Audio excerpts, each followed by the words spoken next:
જૂનાગઢમાં 16મી સિંહ વસ્તી ગણતરી શરૂ થઈ।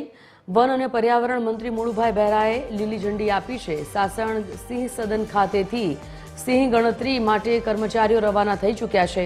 પ્રથમવાર સિંહ ગણતરીમાં ટેકનોલોજીનો ઉપયોગ કરવામાં આવશે। સિંહ ગણતરી માટે એઆઈનો ઉપયોગ કરાશે। Digital camera, GPS, radio, colour સહિતની ટેકનોલોજીનો ઉપયોગ કરવામાં આવશે। 35,000 ચોરસ કિલોમીટરમાં 13મી મે સુધી આ ગણતરી ચાલશે। ત્યારે 11 જિલ્લાના 58 તાલુકાઓમાં ગણતરીનો પ્રારંભ થશે। 735 ગણતરી યુનિટ, 112 સબઝોન બનાવાયા છે। પ્રથમવાર 600 સરપંચો આ ગણતરીમાં જોડાયા છે।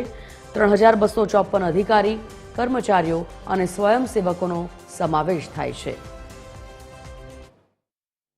હું સાસણના માજી સરપંચ શ્રી ભરતભાઈ લાખાણી આજે સાસણગીર ખાતેથી 16મી સિંહ વસ્તી ગણતરીની શરૂઆત માનનીય મંત્રી શ્રી મુળુભાઈ બહેરાના વરદ હસ્તે તેમજ ગામ લોકોને સાથે રાખી, અધિકારી અને ફોરેસ્ટ ડિપાર્ટમેન્ટના કર્મચારીઓને સાથે રાખી લીલી ઝંડી બતાવી અને સિંહ વસ્તી ગણતરીનો શુભારંભ કરેલ છે।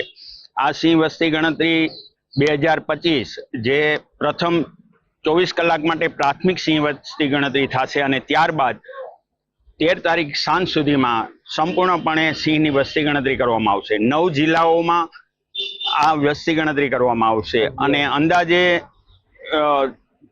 દરેક ગામડાઓ, જે જિલ્લાના દરેક ગામડાઓ છે ત્યાંના સરપંચોને સાથે રાખેલ છે। આ વખતે અમને એ વાતની ખુશી છે કે અમારા સાસણ ગામના આગેવાનો, માજી સરપંચો, તાલુકા પંચાયતના પદાધિકારીઓ સર્વને સાથે રાખી અને ફોરેસ્ટ ડિપાર્ટમેન્ટના કર્મચારીઓએ આજથી આ સિંહ વસ્તી ગણતરીની શુભારંભ કરેલ છે અને અમને આશા છે કે ગયા વખતે 2020ની સિંહ વસ્તી ગણતરીમાં અંદાજે 674 સિંહોનો આંકડો આવે, પરંતુ આ વખતે સિંહોની ઘણી એવી સંખ્યાઓમાં વધારો થશે અને વન્ય પ્રકૃતિ અને વન્ય પ્રાણીઓ સાથે અમે બધા અહીંયા જોડાયેલા છીએ, સાસણ ગામના લોકો અને સાસણ ગામના આગેવાનો। તો અમે એવી આશા રાખીએ છીએ કે ખાસી એવી સિંહોની વસ્તી વધે અને આવતા દિવસોમાં પણ સિંહોનું સંરક્ષણ અને સિંહ સંવર્ધન માટેના પ્રયત્ન જે અત્યારે મોદી સરકાર અને ગુજરાત સરકાર તરફથી જે કરવામાં આવી રહેલા છે તે સઘન બનાવે અને હાલ આધુનિક ટેકનોલોજીથી જે સિંહની વસ્તી ગણતરી કરવામાં આવશે તે ખરેખર સચોટ હશે અને ખૂબ જ શાંતિપૂર્ણ રીતે આ સિંહ વસ્તી ગણતરી સંપન્ન થાય એવી અમે આશા રાખીએ છીએ। જય હિન્દ, જય ભારત।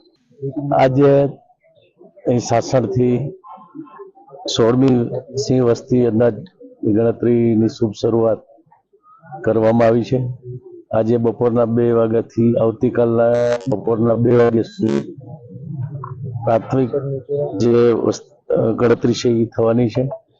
એના પછી 12 તારીખે બપોરના 2 થી 13 તારીખે બપોરના 2 વાગ્યા સુધી આખરી સિંહની વસ્તીનો અંદાજની ગણતરી થવાની છે।